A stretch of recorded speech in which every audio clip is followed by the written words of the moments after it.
വയനാട് ദുരന്തത്തിൻ്റെ 6ാം ദിവസമാണ് ഇന്ന്.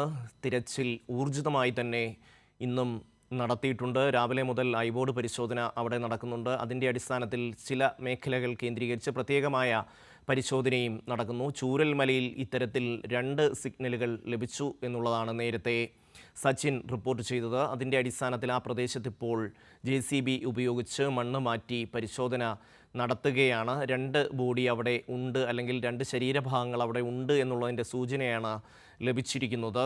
നേരത്തെ ആ പ്രദേശത്ത് കാര്യമായ തിരച്ചിൽ നടന്നിരുന്നില്ല എന്നുള്ളതും സച്ചിൻ ചൂരൽമലയിൽ നിന്നിപ്പോൾ സച്ചിൻ ചേരുന്നു. സച്ചിൻ, അവിടെ ആ പരിശോധന നടത്തിയ സ്ഥലങ്ങളിൽ നിന്ന് ഏതെങ്കിലും തരത്തിലുള്ള ശരീരഭാഗങ്ങൾ കണ്ടെടുക്കാൻ കഴിഞ്ഞിട്ടുണ്ടോ?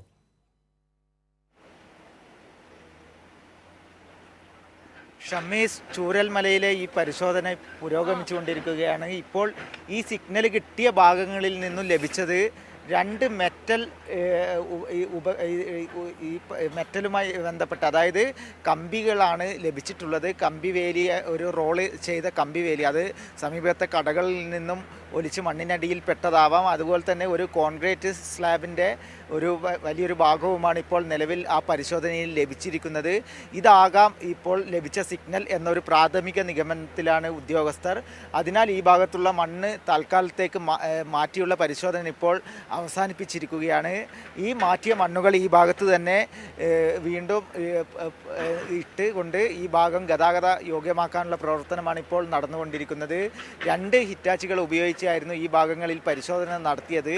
എന്നാൽ ഇപ്പോൾ രണ്ട് ഭാഗത്തു നിന്നും ലഭിച്ചത് ഈ ഇരുമ്പുമായി ബന്ധപ്പെട്ട കമ്പിയുടെ റോളുകളാണ്.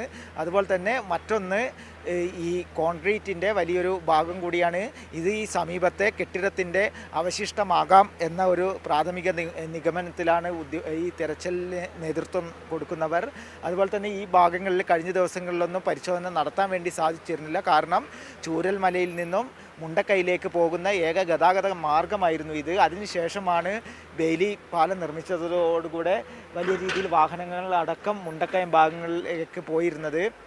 അതിനാൽ ആദ്യഘട്ടത്തിലൊക്കെ ഈ ഭാഗത്തുള്ളൊരു പരിശോധന നടത്താൻ വേണ്ടി സാധിച്ചിരുന്നില്ല. ഇന്ന് ഉച്ചയോടുകൂടെ റിട്ടയർഡ് മേജർ ജയപാലിൻ്റെ നേതൃത്വത്തിൽ ഈ ഭാഗങ്ങളിൽ ഡ്രോൺ പരിശോധന നടത്തുകയും ആ പരിശോധനയിലാണ് ഈ ഭാഗത്ത് 2 സിഗ്നലുകൾ ലഭിച്ചത്. ആ സിഗ്നലുകളെ തുടർന്ന് ഈ ഭാഗങ്ങളിൽ ശക്തമായ രീതിയിൽ പരിശോധന നടത്തി. കാരണം ഒരു ജീവൻ പോലും മണ്ണിനടിയിൽ പെട്ട് നശിക്കരുത് എന്നൊരു നിശ്ചയദാർഢ്യത്തോടു കൂടിയാണ് സുരക്ഷ, അതുപോലെ തന്നെ തിരച്ചിൽ പ്രവർത്തനങ്ങൾ ഈ മേഖലയിൽ നടന്നുകൊണ്ടിരിക്കുന്നത്. സംസ്ഥാന സർക്കാരിൻ്റെ, പ്രത്യേകിച്ച് മുഖ്യമന്ത്രിയുടെ ഒരു കർശന നിർദ്ദേശമുണ്ടായിരുന്നു. എന്ത് പ്രതിസന്ധി ഉണ്ടായാലും എല്ലാ ഭാഗത്തെയും പൂർണ്ണമായി തിരച്ചിൽ നടത്തണം. അതിനുശേഷം മാത്രമേ പൂർണ്ണമായ രീതിയിൽ തിരച്ചിൽ പ്രവർത്തനങ്ങൾ അവസാനിപ്പിക്കാൻ പാടുള്ളൂ. മാത്രമല്ല 200ഓളം പേരെ ഇനിയും കണ്ടെത്താനുണ്ട്. അവരുടെ ഒക്കെ മൃതദേഹങ്ങൾ നിരവധി ഇനിയും ലഭിക്കാനുണ്ട്. അതിനാൽ തന്നെ കാണാതായവരെ കണ്ടെത്തണം. അതിനാൽ ശക്തമായ തിരച്ചിൽ എല്ലാ ഭാഗങ്ങളിലും പുരോഗമിക്കുകയാണ്. മാത്രമല്ല കഴിഞ്ഞ ദിവസങ്ങൾ രൂപീകരിച്ചതുപോലെ 6 സോണുകളായി തിരിച്ചുകൊണ്ടുള്ള തിരച്ചിലുകളാണ് ഇപ്പോൾ മുണ്ടക്കൈ, അതുപോലെ തന്നെ ചൂരൽമല, അതുപോലെ തന്നെ ചാലിയാറൊക്കെ കേന്ദ്രീകരിച്ച് ഇപ്പോഴും നടക്കുന്നത്.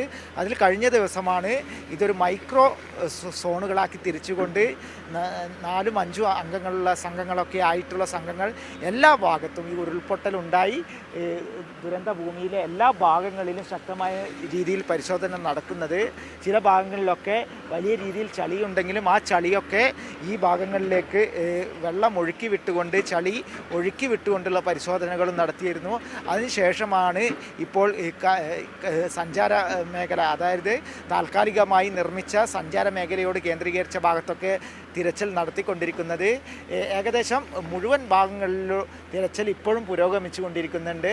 നിലവിൽ നല്ല ഒരു കാലാവസ്ഥ ഈ മേഖലയിൽ ഇന്ന് ഉണ്ട്. കാരണം ഇന്ന് രാവിലെ മുതൽ മഴ പെയ്തിട്ടില്ല. അതിനാൽ തന്നെ നല്ല രീതിയിലുള്ള തിരച്ചിലുകൾ ഇപ്പോഴും പുരോഗമിച്ചു കൊണ്ടിരിക്കുകയാണ്. ഷമി,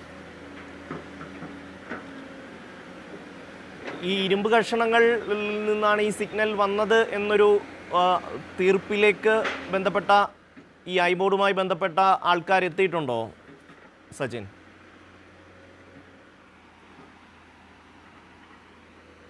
ഷമ്മി, ഈ ഐബോർഡുമായി ബന്ധപ്പെട്ട ഉദ്യോഗസ്ഥർ നമ്മളോട് വ്യക്തമാക്കിയത് ഇതിൽ 3 മീറ്റർ താഴെ വരെയുള്ള മനുഷ്യൻ്റെ സാന്നിധ്യം, അതുപോലെ തന്നെ മറ്റ് ഇരുമ്പുകളോ മറ്റെന്തെങ്കിലും പദാർത്ഥങ്ങളോ ഉണ്ടെങ്കിൽ അതും ഡിറ്റക്റ്റ് ചെയ്യും എന്നൊരു ഒരു കാര്യമാണ് ഇപ്പോൾ നമ്മളുമായി പങ്കുവച്ചിട്ടുള്ളത്. അതിനാൽ തന്നെ ഈ സിഗ്നലുകൾ ലഭിച്ച ഭാഗങ്ങളിൽ നിന്ന് ഇപ്പോൾ ലഭിച്ചത് ഇരുമ്പ് റോളും അതുപോലെ തന്നെ കോൺക്രീറ്റ് സ്ലാബിൻ്റെ ഉള്ളിലുള്ള കമ്പികളുമാണ്. അതിനാൽ ഈ സിഗ്നൽ ലഭിച്ച ഭാഗങ്ങളിൽ ഇത് രണ്ടും ആവാം എന്നൊരു പ്രാഥമിക നിഗമനത്തിലാണ് ഉദ്യോഗസ്ഥർ. അതിനാൽ തന്നെ ഇപ്പോൾ മണ്ണെടുത്ത ഭാഗങ്ങളിൽ മണ്ണ് വീണ്ടും ഇട്ടുകൊണ്ട് ആ ഭാഗങ്ങൾ നികത്തുന്ന ഒരു ദൃശ്യങ്ങളാണ് ഇപ്പോൾ നമ്മൾ കാണിക്കുന്നത്. അതിനാൽ തന്നെ ഈ 3 മീറ്റർ ചുറ്റളവിനുള്ളിൽ 3 മീറ്റർ ആഴത്തിലുള്ള എന്ത് പദാർത്ഥങ്ങളും, അതായത് മനുഷ്യൻ്റെ അതുപോലെ തന്നെ മൃഗങ്ങൾ അല്ലെങ്കിൽ മറ്റ് മെറ്റൽ പദാർത്ഥങ്ങളൊക്കെ ഉണ്ടെങ്കിലും അതൊക്കെ ഈ ഡിറ്റക്ടർ ഈ റഡാറിൽ പതിയുമെന്നാണ് മേജർ ഇന്ദ്രപാൽ അതുപോലെ തന്നെ കൂടെ ഉണ്ടായിരുന്ന അവരുടെ സംഘവും വ്യക്തമാക്കിയിട്ടുള്ളത്. അതിനാൽ ഈ മേഖലയിൽ ഇപ്പോൾ ലഭിച്ചിരിക്കുന്നത് ഈ ഇരുമ്പ് റോളും അതുപോലെ തന്നെ ഇരുമ്പിൻ്റെ കോൺക്രീറ്റിനുള്ളിലെ ഇരുമ്പിൻ്റെ കഷ്ണങ്ങളും മാത്രമാണ്. അതിനാൽ തന്നെ ഇത് രണ്ടുമാവാം എന്നൊരു പ്രാഥമിക നിഗമനത്തിൽ ഈ ഭാഗത്ത് നിന്നും മാറ്റിയ മണ്ണുകൾ വീണ്ടും ഈ ഭാഗത്ത് തന്നെ ഇട്ടുകൊണ്ട് ഇടുകയാണ് ഇപ്പോൾ നിലവിൽ. കാരണം ഈ ഭാഗം നിലവിൽ സഞ്ചാരമാർഗമായി ഉപയോഗിക്കുന്നുണ്ട്. ആദ്യമായി ഈ രക്ഷാപ്രവർത്തനങ്ങളൊക്കെ നടത്തിയത് ഈ ഭാഗത്ത് കൂടിയായിരുന്നു. അതിനാൽ തന്നെ ഈ ഭാഗങ്ങൾ ഇപ്പോൾ സഞ്ചാര യോഗ്യമാക്കേണ്ടത് അത്യാവശ്യമാണ്. കാരണം ബെയിലി പാലം ഉണ്ടെങ്കിലും കാൽനടയായ യാത്രക്കാരെ അധിക സമയങ്ങളിലും ഇതുവഴിയാണ് കടത്തിവിടുന്നത്. കാരണം മറ്റ് മുണ്ടക്കൈ മേഖലയിൽ നിന്നോ മറ്റ് മുകളിലെ പുഞ്ചിരിമേട് മേഖലയിൽ നിന്നൊക്കെ മൃതദേഹങ്ങളൊക്കെ കണ്ടെത്തുകയാണെങ്കിൽ ആംബുലൻസും അതുപോലെ തന്നെ സുരക്ഷാ ഉദ്യോഗസ്ഥരൊക്കെ വാഹനങ്ങളിലും മറ്റ് യന്ത്രസാമഗ്രികളൊക്കെ പെട്ടെന്ന് കൊണ്ടുപോകാനുള്ള ഒരു സൗകര്യത്തിന് വേണ്ടിയാണ് ഇപ്പോൾ ഈ ബെയിലി പാലം നിർമ്മിച്ചത്.